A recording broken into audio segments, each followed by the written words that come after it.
Maria and welcome to the channel MH Books. And I was going to film the normal Sunday catch up, but then I realised I'm almost finished. If not 4 books, 3 books. Maybe rather than then have to talk about them again next week when they're kind of, I more or less have the same things to say, because when you're nearly there, unless the ending really lets it down, because these books are actually doing pretty well, they've been pretty good, then you're more or less saying the same thing. So I thought I'd leave it for a couple of days and film then, and enjoy this beautiful sunshine, by the way, outside today. And then I realised when I was tidying up in the sitting room that I have a big box of books from the Bookshop.ie, which I want to tidy away into the bookshelves. So maybe I should film the unboxing of this. I did open the box and prepped a little bit for this, because these are books I know nothing about. And the idea of me buying books from the Bookshop.ie, or secondhand books in general, is to pick up some books that I know very little about, and just to see, can I, expand my reading to older works and authors that are not being talked about anymore. So again, this is a very exciting day, because this is the first of it's Eric and Anna's video on the Women's Prize predictions. My favorite time of the year. It's better than the Women's Prize. I love the Women's Prize prediction videos. Love them. But yeah, so you tend to read, or if you're me, books that are on prize lists, and books that have just been released because people have just reviewed them. Or maybe books that have just been made into movies, so everybody's talking about the original book or Netflix series or something like that. So this is books in book boxes, subscriptions. They tend to be new books as well. So you tend to never read the older books if you're me. So this is just a way of reading older books. So I actually had to do some prep for this, because I don't know a lot about some of the books, and at least 2 of the books only had 1 review on Goodreads. So, and that 1 review was enough for me to select the books. So, without much more ado, I'm actually checking I'm actually filming this time, because I've done this before, and it was just when I got to this bit I was going, I wonder, oh yeah, I'm not filming. There's no time gone. Without too much more ado, we'll go through the books. The box is down here. I'm going to have to take a picture of this one, so it's big enough. You normally get a free book with this as well. The free book was wrapped up, and it's just kind of a lucky dip. It was a thriller of some sort, written by a male author. Looked very good from the opening sentence, but I have enough of those books and I'm not keeping it, so I just left it behind in work. Somebody else to read, because I have 1,000 books on my shelves at the moment unread, so not bringing it home. I have enough of these. I did get an Ernest Hemingway once in the free book, and that was brilliant. So I mean, it is just a lucky dip for the free book. So I must actually do that one day when you open it, but it is what it is sometimes. Okay, so the first 2 books on top. Everything else is probably a way less known author, but this is the most. These books are based on books, if they're not actually by him. One of the most famous authors in English literature, and that's William Shakespeare. I have decided that I would like to read the plays. I would normally have gone to see live Shakespeare. I haven't gone since 2019, when I seen it in the Rose Theatre in New York, and I seen Henry V. It wasn't possible in 2020. It looks like it's not going to be possible in 2021. So we're hoping for 2022. But meanwhile, I thought maybe I'd read at least 2 Shakespeare's. Sorry, 2022. Did I say that right? I hope I did. So normally, yeah. So I thought I'd really read at least 2 Shakespeare plays this year, and then to compensate for the fact I'm not going to be able to go and see any. So, of all Shakespeare plays, I thought I'd start with the way that I think it should be done, is you actually watch the play first, then you read the play, and then you can watch somebody else's adaptation of the play. So the first one I got was As You Like It, and I had picked 2 that I knew nothing about, because I have not seen all these works or read all these works. He's written quite a few. So As You Like It, this play was probably what my sister would have done for her junior certificate. So that's what the exam you do after 3 years in secondary school in Ireland. I know very little about it, except it's a comedy. It involves the magical woods, there's gender bending, and that's probably all I know. But the comedies I always think is a good way to start. This is a proper scholastic edition, so it gives the backgrounds of the play and how it was written, which is sometimes important to its understanding. But if you don't have to read, if you don't want to, you know. And the play itself with notes underneath it, so it's a proper scholastic edition.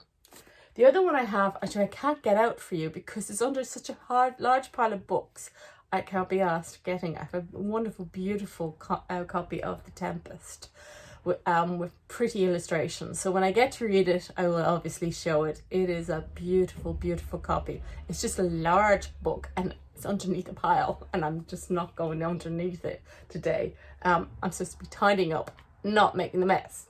But based on The Tempest, there is another work which is, and I'm going to ruin the French name here. So it's A Tempest, which is based on The Tempest by William Shakespeare, by Aimé, Césaire, translated by Richard Miller from the French, I believe.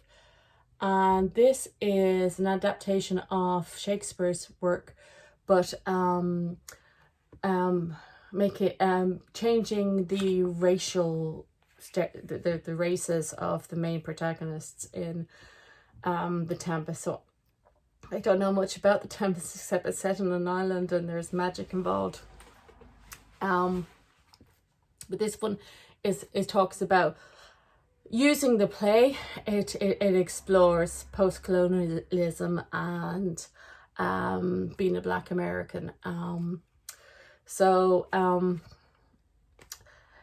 thought after The Tempest, I would try A Tempest because it was available. You can see they always put that's their codes. That's why I can recognize one of these on the video from 10 miles away. I can recognize the bookshop codes for miles. Okay, so those are the more famous books, okay, or the more famous. They're both actually quite famous, being William Shakespeare. Two books I picked up because of Grady, Hendrix, and Prudence and the Crow. So Grady Hendrix wrote a non-fiction piece called Paperbacks of Horror. Paperbacks of Horror is not the right name. I will have to put that up. I can't remember what it is. But about the classic 1980s, which was the era of horror, and mass paperbacks from hell, that's the name of it. And how the 1980s was classic for these, and that, you know, the sheer beauty of these mass-produced paperbacks. And this one is Valley of the Lights by Stephen Gallagheraa. It is an extremely good copy. It's 1987. The actual gold foil was taken from the greeting card industry at the time. Thanks, Grady. And became popular in the things. The artists were never credited.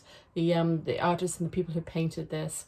This is a police procedural where the victims never seem to stay dead because of some supernatural occurrence. That's all I know. And that's that one. The other one is from Prudence and the Crow, who does a book box subscription, which I'm not subscribing to at the moment. It's getting a bit more difficult to subscribe to things from the UK. They just take forever to come. And I'm getting extra charges because they're not in the EU bank anymore and all the rest of it. So I'm not getting them at the moment. But they gave me a taste for vintage sci-fi. And this is... It's Sassinak. Sorry, the title is down there. Sassinak. It's Space Pirates, written by Anne McCaffrey and Elizabeth Moon. So written by two women. And it's classic. What date is on it actually? I don't know. Yeah, so it's fairly late-ish. It's it's copyrighted 1990, and this edition is 1991. But it sounds like fun, so why not? The next two I did prepare for because these two both have one review on Goodreads. So, there's my look.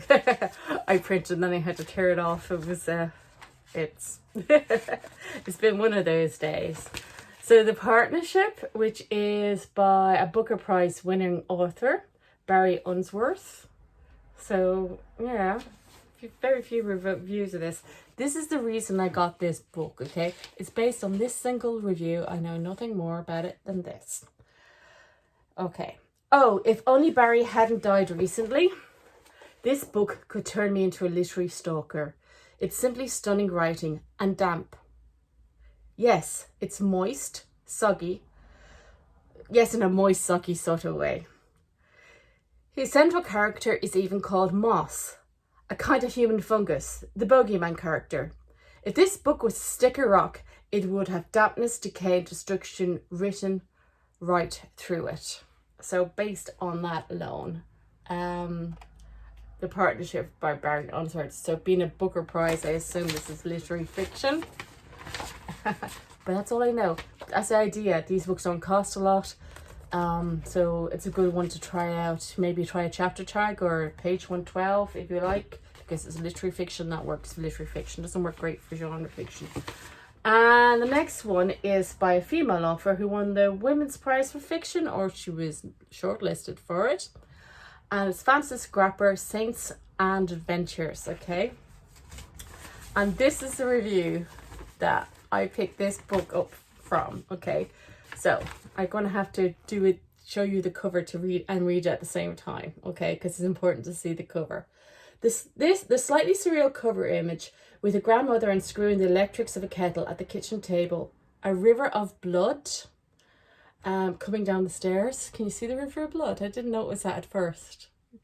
The glass of clock shattering and a slightly skewed perspective is intriguing and definitely made me want to read this book. It's the perfect illustration for this novel. So, sounds surreal. That's why I picked up this one. The Silver Thread. The Silver Thread is a piece of historical fiction. You can see the stickers. It was on sale. I haven't quite gotten them off yet. In Eason's originally, which is an Irish bookshop.